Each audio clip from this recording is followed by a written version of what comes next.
Blok udržateľnosti. Z akého uhla udržateľnosť? Určite je pre nás podstatné aj celková zodpovednosť voči životnému prostrediu. Zníženie CO2, zároveň hlukové emisie, tak aby sme si vytvorili nejaké príjemné, tiché prostredie. A zároveň zber trávy a čo s ňou, kam ďalej a ako to môže ďalej fungovať. Poďme sa na to pozrieť. To zníženie emisí CO2 je v súčasnom čase a zároveň s Green Dealom a s týmito všetkými témami čím ďalej, tým náročnejšie. A celková legislatíva sa bude posúvať určite k celkovému znižovaniu emisí. Rovnako pre nás je to veľmi dôležité a už dnes máme celkové portfólio výrobkov, ktoré nám umožňujú udržateľným spôsobom udržiavať našu verejnú zeleň. Zároveň hluk. Hluk sa nezdá, ale vytvára veľmi nepríjemné okolie, ktoré môže narúšať celkový náš komfort. Viete si predstaviť, keď si chcete v sobotu oddychnúť, nedeľu oddychnúť a sused na záhrade vyťahne veľmi hlučnú kosačku. Rovnako tak, to je na verejnej zeleni. To znamená, rovnako podstatné sú hlukové emisie. Práve tu môžete na obrázku vidieť, ako to vyzerá, keď štandardná dízlová kosačka robí svoju prácu. Tá veľká kružnica je dosah toho celkového hluku versus tá malá kružnica je práve dosah práce robotickej kosačky. To znamená, vieme si veľmi spríjemniť čas strávený v parku, kedy úplne bez problémov môže fungovať kosačka a vy sa tam môžete v kľude s deťmi hrať. No a jednou z veľkou tém je čo s tou trávou. Tá tráva a náklady na jej odvoz, na jej likvidáciu, zároveň na nejakú rozumnú ekologickú likvidáciu sú veľmi náročné.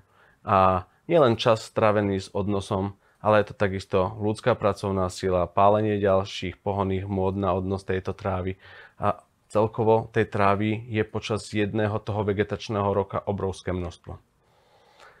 Takže udržateľnosť z pohľadu ekologických tém, ale zároveň udržateľnosť z pohľadu prírody.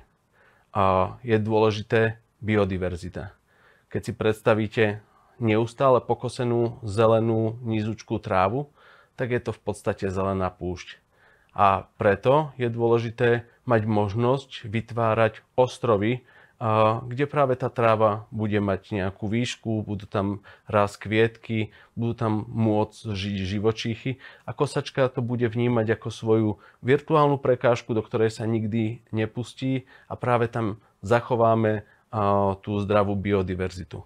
A takéto ostrovy biodiverzity už máme možnosť vidieť v mnohých parkoch, kde práve sa prispôsobujú robotickému koseniu.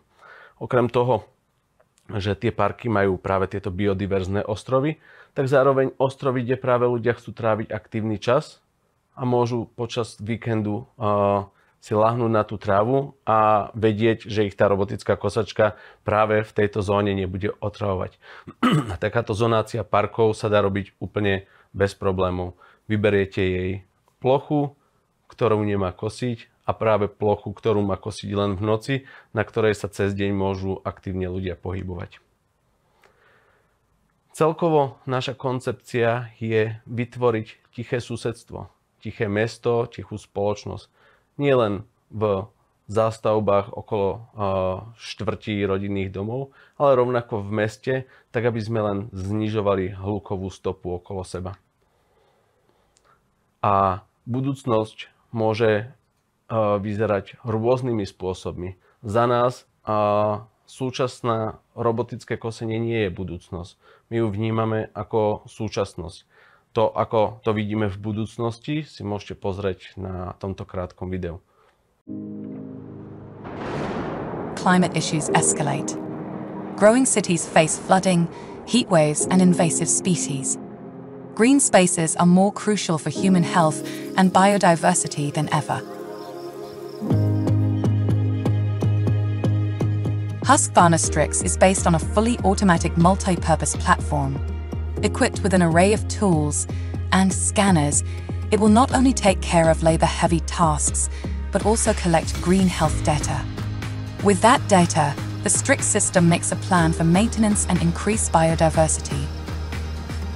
The units are made of recycled aluminium and plastics, all-terrain wheels with variable traction, and adjustable height. Strix is equipped with an array of scanners that collects data on, under, and above ground. All devices constantly collect data that runs together in the system.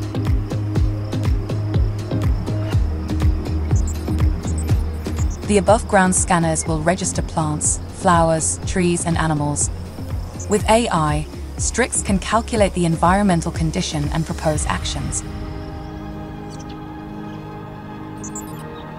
Strengthen biodiversity by detecting invasive species at an early stage and guide personnel to remove them before they become a real problem.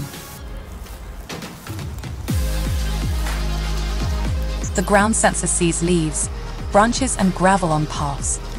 Its data can activate other Strix units to do various tasks, like cleaning,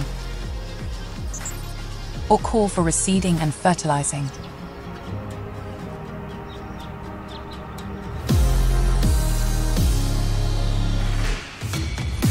The underground sensor gathers data about humidity, roots, and soil quality. It can detect abnormal compaction and warn for areas with drainage problems. Over time, every green space will be mapped with more data than ever seen before. Combined with satellites, a digital twin of the city's green spaces is created, providing actionable data. With a future solution like Husqvarna Strix, cities can be proactive and more prepared for climate change consequences, optimizing green space management and safeguarding biodiversity. And Strix will never rest, always there, keeping the green in perfect shape.